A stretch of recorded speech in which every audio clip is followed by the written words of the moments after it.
10 години с моя приятел и партньор започнахме като техници в Германия, поддържайки и поправяйки уредите в нашия магазин.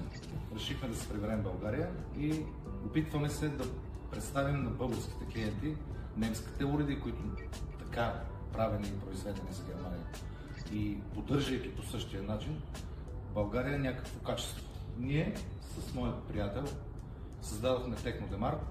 В продължение на 4 години с много труд успяхме да изградим 5 наши физически магазина в България и нашата онлайн платформа technodemart.bg. И успешно да се докажем на българския пазар.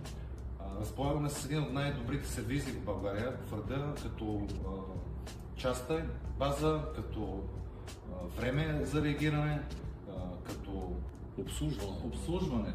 Да, и може би с най-голяма база опит, който сме го изградили в Германия. Всеки уред, който е с нарушена опаковка, с транспортна забележка, минава тест в нашия сервис.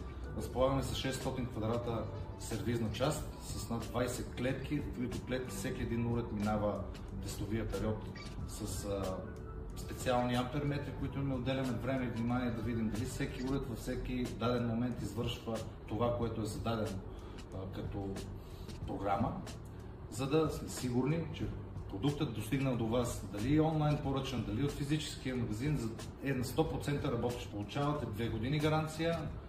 Както колегата каза, ние предлагаме 2 години гаранция и обслужване на всички видове електроуреди, както с нарушена опаковка, както и тези с транспортните забележки, гаранционно и извън гаранционно обслужване. Може да я намерите в нашата складова база в град Казанлък.